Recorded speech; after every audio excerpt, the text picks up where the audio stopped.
Part 5, Chapter 5, Forming the Band. This is where the story gets really good, guys. When the Beatles were growing up, there was no MTV, no iTunes.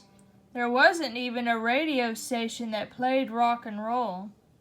In fact, when the Beatles were small boys, rock and roll didn't even exist. In the United States, there was a style of music that had the same energy as rock. It was called rhythm and blues.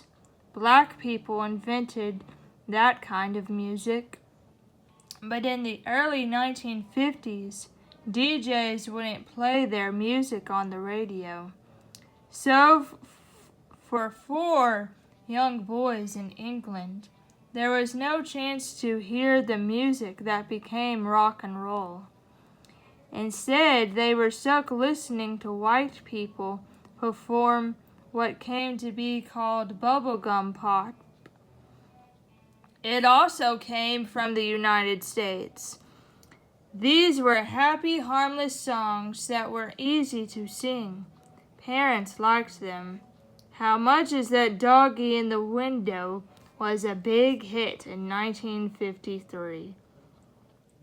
It didn't make grown-ups feel uncomfortable. But then in the mid-1950s, music companies started to ask white singers to perform rhythm and blues. That's when rock and roll was born.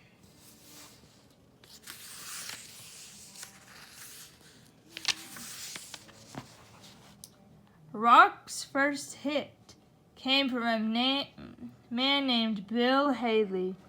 It was a song called Rock Around the Clock. Kids liked it because you could sing and dance to it.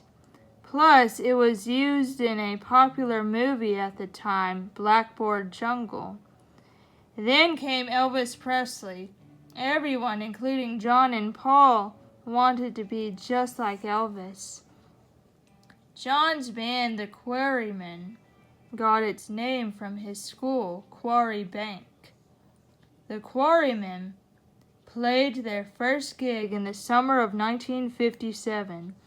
That was also when Paul saw John's band play at a local church. It was a warm summer day. John stood up on a stage with his guitar and sang. Paul was very impressed by what he heard. He went up to John after the show and said that he also played music. Then he grabbed someone else's guitar and played a song to prove it. John was just as impressed by what he heard. He wanted to ask Paul to join his band, although he worried that fans would like Paul more. But John decided that Paul would help the band. They played their first show together in October.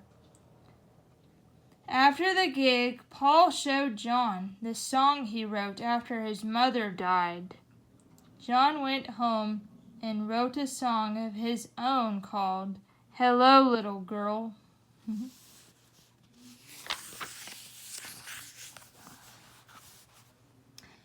It was later that winter that Paul took his new friend George to meet John.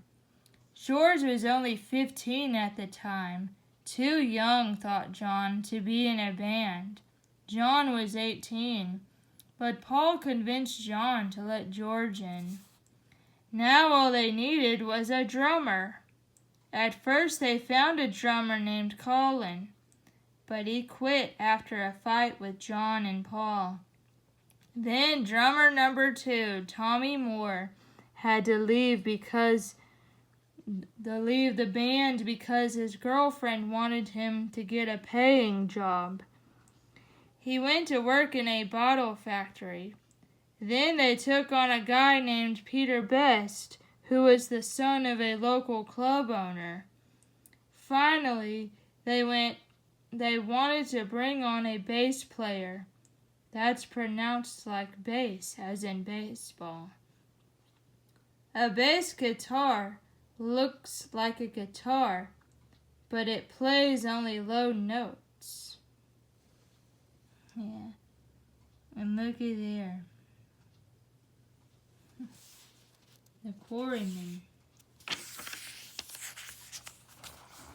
Bass line. Its job is to keep the beat of the song.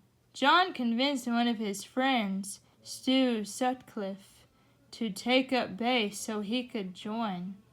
Stu bought a bass guitar and tried to learn how to play it. He didn't stay around very long, but he did do one important thing. It was his idea to change the band's name from the Quarrymen.